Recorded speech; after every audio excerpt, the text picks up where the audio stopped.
अब पूर्णिया एनडीए के लिए रिस्क जोन में नहीं है।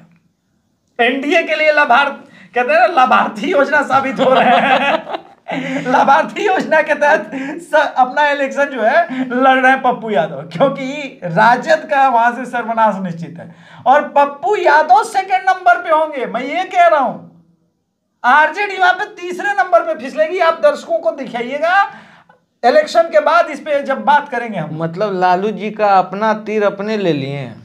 बोले थे ना कि बिहार है बेटा, यहाँ तो उड़ते हुए चिड़िया को लोग हल्दी लगाते हैं, तो हल्दी लगा रहे हैं पप्पू यादव। पूर्णिया सीट जो है अब क्लियर है बीजेपी को, मेरे हिसाब से तो एनडीए जीत रही है। मेरे हिसाब से तो अब थोड़ा सा शिफ्ट होते हैं, बगल चलते हैं। अब बगल चलते हैं। पड़ोसी का भी देखना बहुत जरूरी हो जाता है। वो पड़ोसी जिला है कटिहार। कटिहार की जब बात आ जाती है तो सीमांचल में गर्मी बढ़ जाता है। भाई गर्मी तो अभी भी टेम्परेचर हाई है और कारण है गर्मी बढ़ने का कि बगल का जो राज्य है वो बंगाल है, 2-3 बांग्लादेश से भी सटा हुआ है।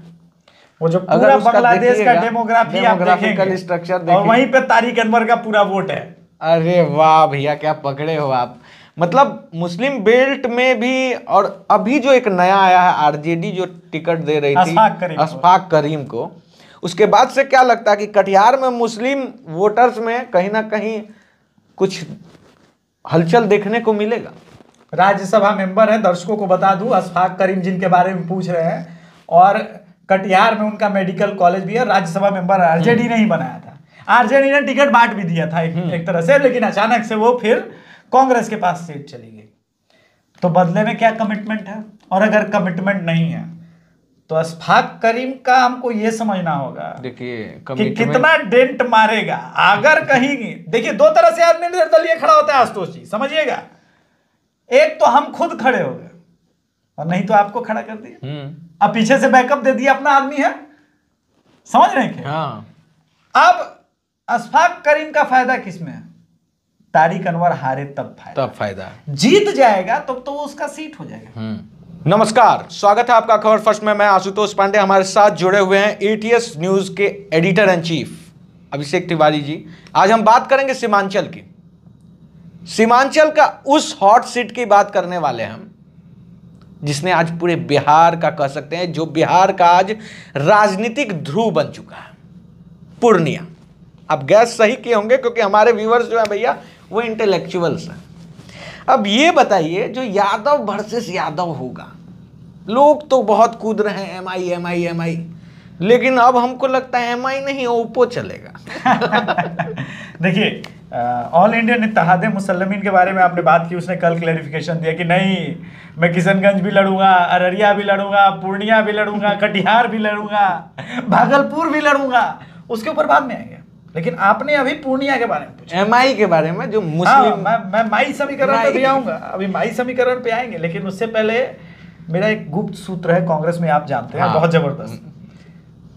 कांग्रेस पार्टी दबाव बना रही है पप्पू यादव पर, खलबली मच गई आरजेडी में कि बीमा भारती हार जाएंगे क्या। तो अभी रुकिए, तो फोन किया गया, कहा गया कि भैया उनका कांग्रेस में विलय हो चुका है, ये कांग्रेस के स्टैंड के अगेंस्ट चला जाएगा क्योंकि टिकट आरजेडी में गया है, या तो आप उनका टिकट विड्रॉ करवाइए या फिर उनको बाहर निकालिए, कुछ तो एक्शन दिखाइए। उनकी पत्नी, आपको भी पता है, छत्तीसगढ़ से राज्यसभा की मेंबर है। हाँ। लेकिन पप्पू यादव के पास फोन गया बॉस, और पप्पू यादव ने सीधे मना किया कि पूर्णिया तो मैं लड़के रहूंगा। अब ये पता है क्या है, ये माइंड गेम है, सबक सिखाने वाली बात, कि आप मेरा राजनीति का नाश करना चाहते थे पुत्र मोह में आकर के, अब मैं वहां से आरजेडी का समापन कर दूंगा, तिलांजलि करा देंगे आरजेडी का।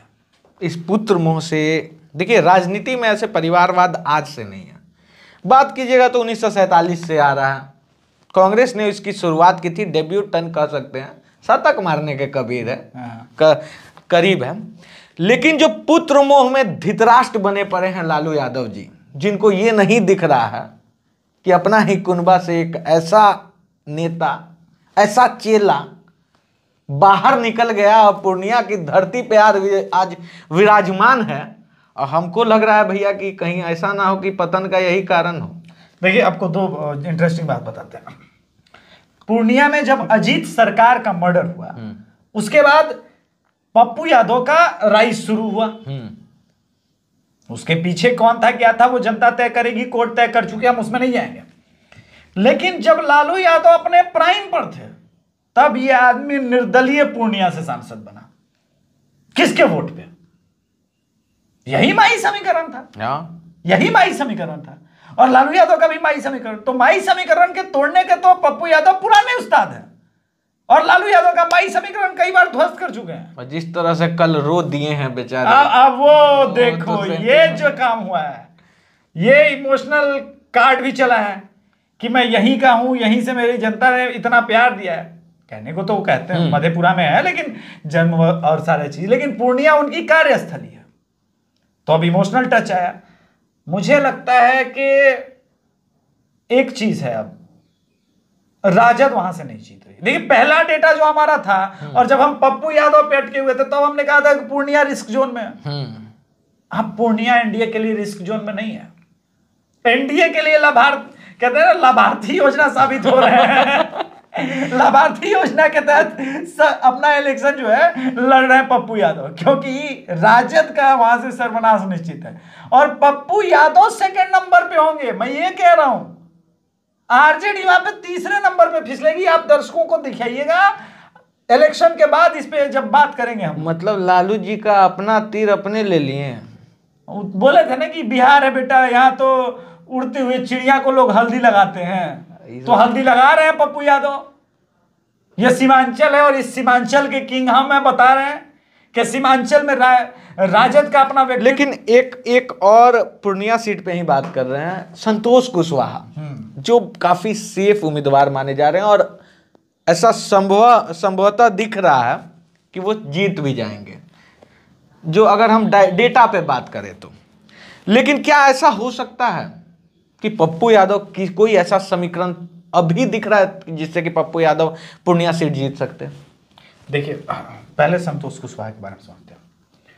संतोष कुशवाहा आशुतोष जी वो व्यक्ति है जिसने नरेंद्र मोदी के उफान में आरजेडी अलग लड़ी थी, जदयू अलग लड़ी थी, और बीजेपी, एलजेपी और उपेंद्र कुशवाहा का गठबंधन है।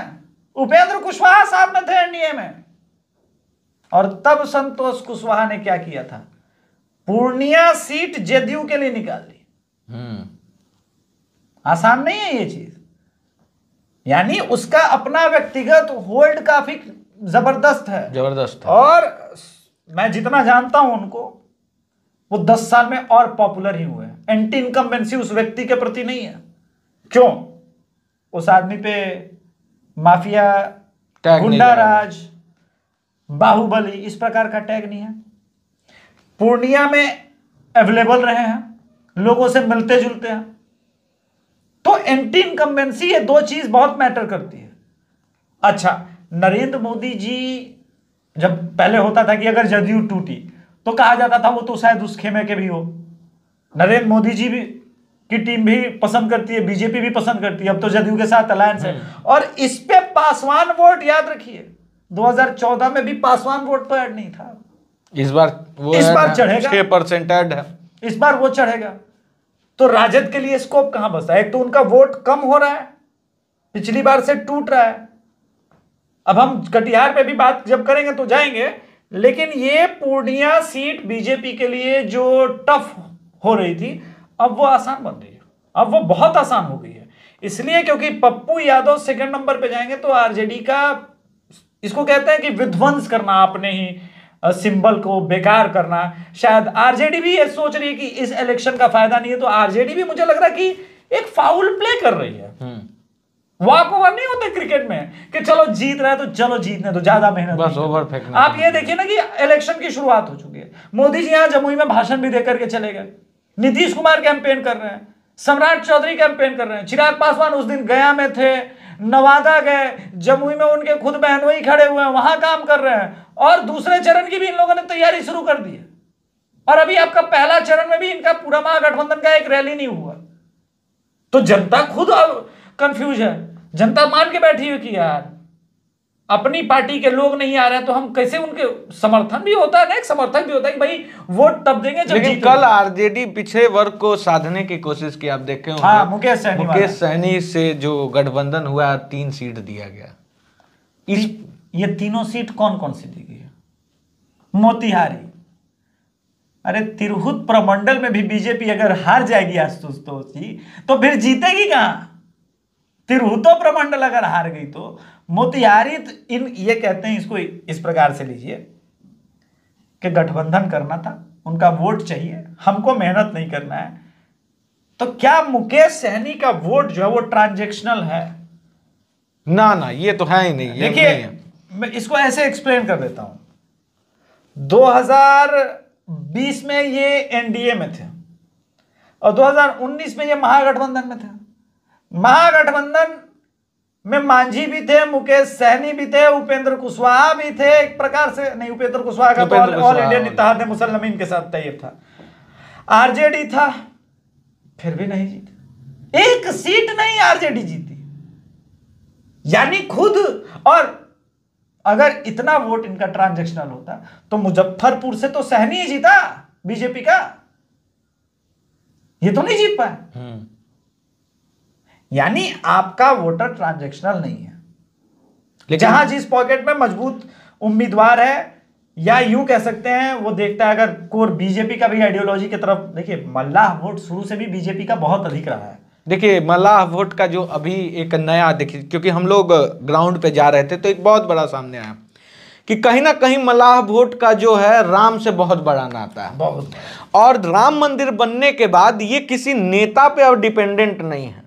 इनका साफ तौर पे कहना है कि राम हमारे आराध्य थे हैं, और जो राम को लाया हम उनको वोट देंगे।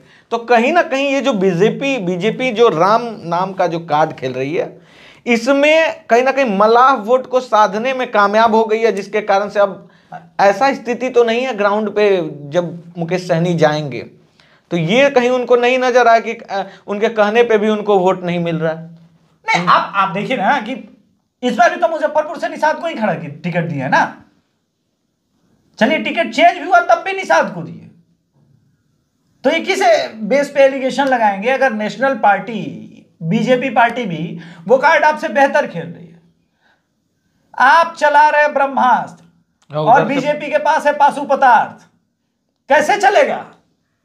आपके तुनीर में वो तीर नहीं है जो बीजेपी के दिव्यास्त्रों को काट सके। और बीजेपी के पास सिर्फ जातीय, देखिए बीजेपी के तर्कस में कई दिव्यास्त्र हैं, लेयर में चुनाव लड़ती है बीजेपी। वो ओबीसी भी कार्ड खेल रही है, वो लौकुश समीकरण भी एनडीए में है, पासवान समीकरण भी एनडीए में है, राम भगवान का समीकरण भी एनडीए में है, मोदी समीकरण भी एनडीए में है। अब बचा कुचा समीकरण तो खुद सम्राट चौधरी और ये कुशवाहा इधर उधर छोटा मोटा इंद्राष्ट्र वगैरह इन लोग के पास है, तो सब मिला के मांझी समीकरण मिले थे ना उस दिन मांझी से। 3 बार पूछे तो क्या बोला? पहले डर रहा था, चौथी बार जब मैंने पूछा तो दर्शकों को बता देते हैं कि उसने चुपके से कहा कि देंगे तो मोदी को ना वोट। तो जब मोदी को वोट, वो गांव का आप देखिए वो बिलो पॉवर्टी लाइन में था, लेकिन वो क्यों खुश था? वो लाभार्थी दिव्यास्त्र है, जहां 500 रुपए मिल रहे हैं, राशन मिल रहा है, घर मिल रहा है, शौचालय का पैसा मतलब मिल रहा है। पूर्णिया सीट जो है अब क्लियर है बीजेपी को, मेरे हिसाब से तो एनडीए जीत रही है। मेरे हिसाब से तो अब थोड़ा सा शिफ्ट होते हैं, बगल चलते हैं। अब बगल चलते हैं, पड़ोसी का भी देखना बहुत जरूरी हो जाता है। वो पड़ोसी जिला है कटिहार। कटिहार की जब बात आ जाती है तो सीमांचल में गर्मी बढ़ जाता है। भाई गर्मी तो अभी भी टेम्परेचर हाई है, और कारण है गर्मी बढ़ने का कि बगल का जो राज्य है वो बंगाल है, 2-3 बांग्लादेश से भी सटा हुआ है। वो जो पूरा बांग्लादेश का डेमोग्राफिकल स्ट्रक्चर और वहीं पे तारिक अनवर का पूरा वोट है। अरे वाह भैया, क्या पकड़े हो आप।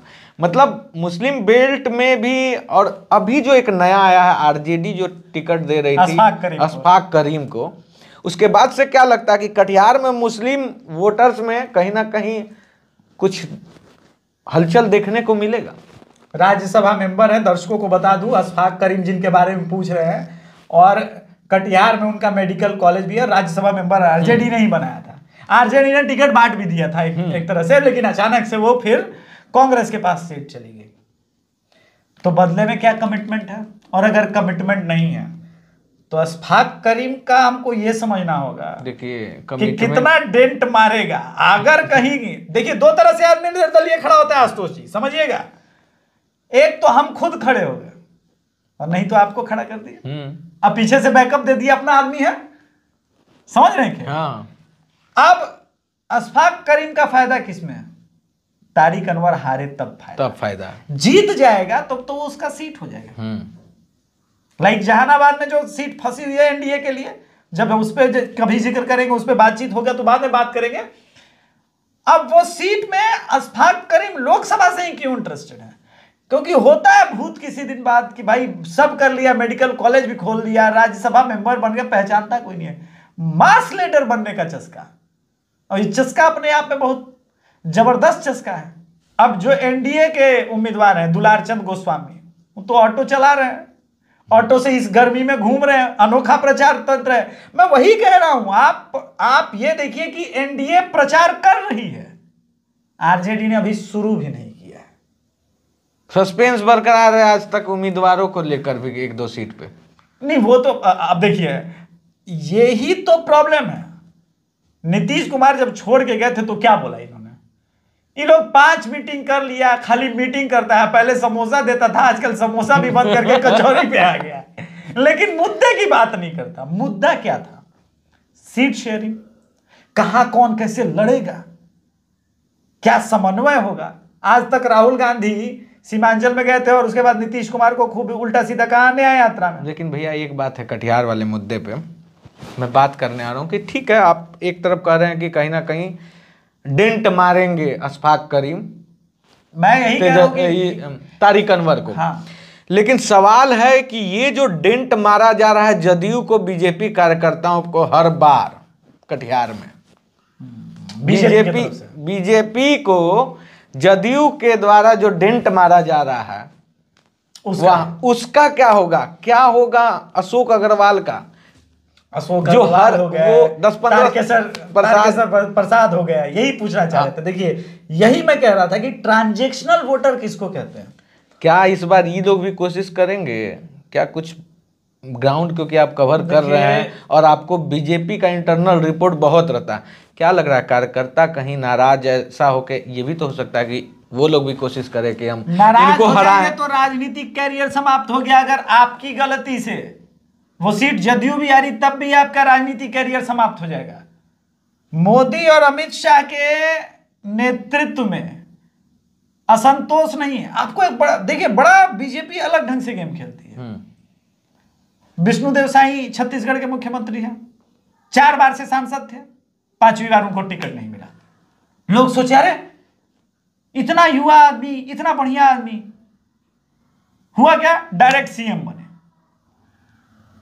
तो इस वजह से असंतोष पनपने नहीं देते। अभी आप शिवराज सिंह जी का देखिए, उनको सेफेस्ट सीट विदिशा दी गई कि आप लड़िए और आइए फिर लोकसभा चुनाव लड़ने के लिए। तो मैं जो कह रहा हूं कि ट्रांजैक्शनल वोटर बीजेपी का है। बीजेपी का वोटर कैडर वोटर है कि खड़ा कोई भी हो जाए, हमको कोई मतलब नहीं है। जहां पे ऊपर से आदेश आएगा, संघ का आदेश रहेगा, जहां पे शीर्ष नेतृत्व का, केंद्रीय नेतृत्व का आदेश रहेगा, वहां पे हम वोट कर देंगे। मतलब बीजेपी का वोटर, आपको कहना है कि कटिहार में 1% इधर उधर नहीं होने वाले। अगर कोई नेता ट्राई भी करेगा, वो क्यों ना अशोक अग्रवाल हो, कोई तारकिशोर प्रसाद हो, अगर ये लोग ट्राई भी कर लिए 1%, तो इनकी राजनीतिक कैरियर चौपट हो जाएगी। बिल्कुल, ये स्टाइल है। देखिए, किसी पार्टी क्यों जीतती है आपको पता है? जब तक किसी पार्टी में अनुशासन रहता है वो जीतेगी। अनुशासित पार्टी, क्योंकि वो कैडर को अनुशासित, तो ऐसा क्यों होता है? जैसे कटिहार सीट पे देखिएगा तो हर बार कैडर वहां का कोशिश करता है एमपी सीट लेने के लिए। अगर हम निखिल चौधरी का बात कर ले, 3 बार वो रह चुके हैं एमपी। सही बात।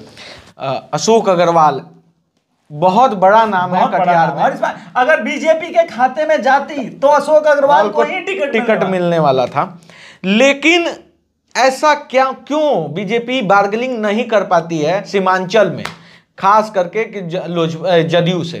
इसके पीछे का रीजन क्या है? क्यों जदयू सीमांचल नहीं छोड़ना चाहती है, होल्ड क्यों करना चाहती है? पूर्णिया हो गया, दो तीन कटिहार कारण हो गया, हैं, जिसमें एक सबसे बड़ा कैडर बेस का एक कारण है कि जदयू अपने मुस्लिम वोटर पे होल्ड खोना नहीं चाहती। वो नहीं चाहती कि वो वोटर आरजेडी की तरफ शिफ्ट हो जाए।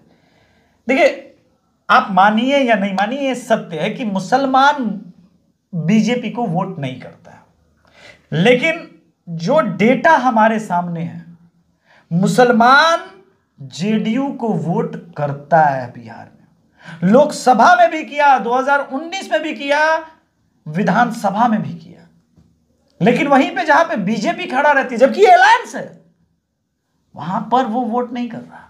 मतलब कटिहार के मुसलमान कुछ प्रतिशत जदयू को वोट करेंगे 100%। इसके पीछे का लॉजिकल कारण है, मैं आपके दर्शकों को आज खुल के बता रहा हूं। कोई पत्रकार नहीं बताता ये सब बातें, क्योंकि पत्रकारों को आदत होती है डिप्लोमेटिक बात करने की। मुसलमानों की कम्युनिटी को लगता है कि कम से कम जेडीयू के बहाने हमारी आवाज का प्रतिनिधित्व करने वाला कोई वहां पर दिल्ली में बैठेगा। आरजेडी में वो दम नहीं है। बहुत एक इंटेलेक्चुअल क्लास है मुसलमानों का, जो वो ये मान के चलता है कि जेडीयू दबाव बनाए रहेगी बीजेपी पे, और जो उनके दृष्टिकोण का सेकुलरिज्म है, या मेरे दृष्टिकोण का, मैं तो कहता हूं तुष्टिकरण, वो चालू रहेगा। तो ये चेक एंड बैलेंस का गेम खेलते हैं वो। इसी वजह से आप देखिए, मात्र 25,000 वोट से हारी थी किशनगंज। थोड़ा और इधर उधर ऊपर नीचे 25,000 लोकसभा में कोई बहुत बड़ा मार्जिन नहीं होता। और अगर किशनगंज में जदयू को इतना मुस्लिम वोट मिल रहा है तो, लेकिन वहां आप देखिएगा तो वो जो रेशियो 55-45 है, 45% हिंदू आबादी है, 55% मुस्लिम आबादी। टेक्निकली गलत है, यही तो खेल है। मैं 3 बार किशनगंज का मेरा विजिट हो गया है, तो ये रेशियो 63-37 का है। 63-37 जी, मतलब 63% मुस्लिम है, हाँ, और 37% हिंदू है। बिल्कुल। उसके बाद 25,000 का मार्जिन रहता है। जी, दैट मीन्स कि बहुत बड़ा अमाउंट में जदयू जो है मुस्लिम वोटर्स को अपने तरफ लाने में कामयाब रही 2019 में। आप देखिए भागलपुर एनडीए क्यों जीत गई सीमांचल में। 2014 में मोदी लहर में शहनवाज हुसैन हार गए थे, कहां था मुस्लिम वोट? वहीं पे अब तो मंडल जी खड़े हैं, वो मुसलमान भी नहीं है, लेकिन वो जीत जाते हैं। यही तो करिश्मा है। ऐसा नहीं कि नीतीश कुमार मांग रहे हैं वो सीटें, एनडीए भी सोच समझ के दे रही है कि कोई बात नहीं, इसी बहाने उनका होल्ड है, तो हमें तो स्वीप करने से मतलब है। बड़ा इस बार का सीमांचल एक टेस्ट है आरजेडी के लिए, कांग्रेस के लिए, कि वो ओवैसी के तूफान को जो 2020 में, इस पे कोई बात नहीं कर रहा है। मैं आपको आज बता रहा हूं कि जो असदुद्दीन ओवैसी ने तूफान उठाया था सीमांचल में 2020 में, राजद ने क्या किया था उसके बाद? उनके 4 विधायक तोड़े थे। इस बार कैसे जस्टिफाई करेंगे उसको? और इस बार असदुद्दीन ओवैसी वो कार्ड खेलेंगे लोकसभा चुनाव के दौरान कि आप मुसलमानों ने वोट किया था जिनको मेरे नाम पर, वो आरजेडी में शिफ्ट होगा। बड़ा टेस्ट होगा कि इस बार सीमांचल बताएगा कि असली में मुसलमान वोट किधर जा रहे हैं। राजद की तरफ शिफ्ट होगा या राजद की तरफ उतना ही वोट शिफ्ट होगा जो परंपरागत रूप से थे, बाकी ओवैसी की तरफ जो नया, देखिए युवा पीढ़ी जो है ना, वो ओवैसी के, मुसलमानों का जो युवा है वो ओवैसी में अपना हीरो देखता है। मतलब कटिहार और पूर्णिया सीट जो है वो एनडीए जीतते नजर आ रही है एकदम। कोई वहां पे कटिहार तो फिर भी थोड़ा बहुत टफ है, पूर्णिया तो बिल्कुल नहीं जीतेगी, कटिहार भी जीतेगी। तो इसी नोट पे हम खत्म करते हैं। हमारे साथ थे अभिषेक तिवारी जी, जो एटीएस न्यूज के एडिटर इन चीफ हैं। और आपको बता दूं मैं एक बात, कि बिहार के हर सीट पे हम बताएंगे, डेटा के साथ बात करेंगे, और वो हर सीट का राजनीतिक विश्लेषण करने के लिए हमारे साथ अभिषेक जी मौजूद रहेंगे, ऐसे ही तमाम बड़ी खबरों के लिए। और एक बात मैं आपको बता दूं कि 4 तारीख को सबसे तेज और सबसे रफ्तार से रिजल्ट अगर कोई दिखाएगा इस बिहार में, तो वो होगा खबर फर्स्ट और एटीएस न्यूज। जल्द से जल्द लाइक शेयर सब्सक्राइब जरूर करें। धन्यवाद।